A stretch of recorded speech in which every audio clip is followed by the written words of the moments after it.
आज मुख्यमंत्री योगी आदित्यनाथ बताया जा रहा है कि घटनास्थल पर जा सकते हैं और दूसरी तरफ उनके जो 2 मिनिस्टर हैं वहां पर डेरा डाले हुए पुलिस के अधिकारी मौके पर हैं। सोशल वेलफेयर मिनिस्टर असीम अरुण ने इस पूरे विषय पर क्या कुछ कहा है, आपको सुनाते हैं। हमारे साथ कन्नौज से विधायक और सोशल वेलफेयर मिनिस्टर और पूर्व आईपीएस असीम अरुण जी जुड़ रहे हैं। सर, आप रात भर अस्पतालों में घूम रहे हैं, लेकिन पहला सवाल ये घटना घटी क्यों? लोगों से बातचीत करके अब तक आप लोगों को क्या पता चला है कि कैसे ये स्टैम्पेड हुई? जो ज्यादातर महिलाएं इसमें घायल हैं उनसे मेरी बातचीत हुई तो कुछ ऐसी बात निकल करके आ रही है कि जो प्रवचनकर्ता थे जब वो कार्यक्रम से निकल रहे थे अपने वाहन से, तो कुछ ऐसी मान्यता है कि लोग धूल लेने के लिए, चरण रज लेने के लिए जाते हैं, अपनी अपनी मान्यता है, और उसको लेकर के कुछ महिलाएं गिर गईं और उनके गिरने से और भी लोग गिरते गए और जो महिलाएं नीचे आ गई हैं, लोग बच्चे नीचे आ गए, वो उसमें दब गए, उनको सफोकेशन हुआ।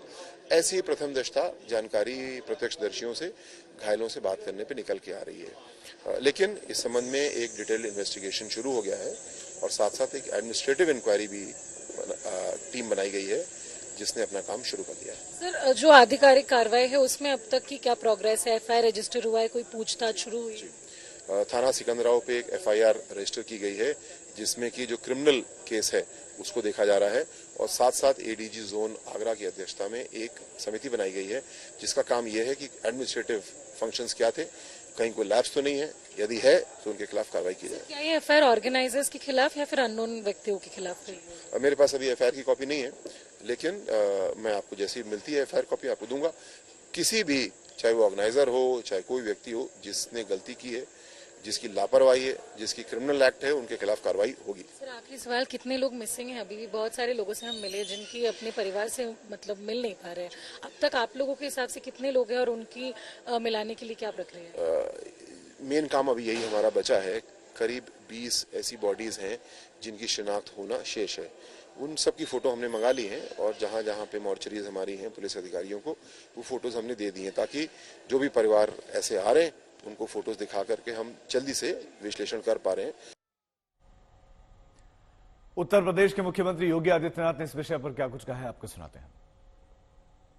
राज्य सरकार इस पूरी घटना की तह में जाएगा।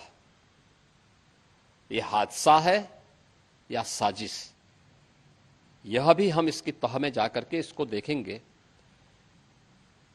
इस प्रकार की घटना पर पीड़ितों के प्रति संवेदना व्यक्त करने की बजाय राजनीति करना यह अत्यंत दुर्भाग्यपूर्ण है और निंदनीय भी। यह समय पीड़ितों के घावों पर मलहम लगाने का है, पीड़ितों के प्रति संवेदना का है। सरकार इस मामले में पहले से संवेदनशील है और सरकार इस मामले की तह में जाकर के साजिशकर्ताओं को भी और इस घटना के जिम्मेदार जो हैं उनको भी उचित सजा देगी। तो अब हादसा है यह साजिश, इसकी जांच मुख्यमंत्री कह रहे हैं कि होगी। हाथरस में मची भगदड़ के बाद से ही भोले बाबा अंडरग्राउंड हो गए हैं। बाबा की तलाश में जुटे हुए पुलिस को खबर मिली कि वो मैनपुरी के बिछवा स्थित अपने राम कुटीर चैरिटेबल ट्रस्ट आश्रम में पहुंचे हैं। शाम होते होते यूपी पुलिस भोले बाबा की तलाश में उनके आश्रम में भी पहुंच गई, लेकिन मैनपुरी से पुलिस खाली हाथ ही वापस लौटी।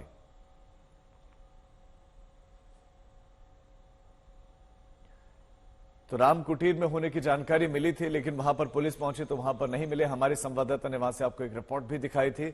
बताया जा रहा है कि चरण धूलि लेते समय इस हादसे की शुरुआत हुई कि लोग बस चरण धूलि लेना चाहते थे।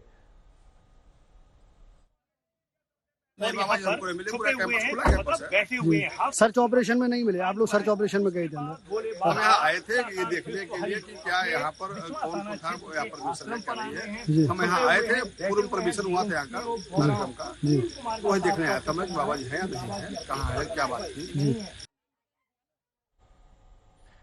तो भोले बाबा की तलाश में अभी पुलिस जुटी हुई है। भोले बाबा हैं कहां, अभी उनके बारे में जानकारी नहीं है। हादसे के बाद से ही ये भोले बाबा फरार हैं।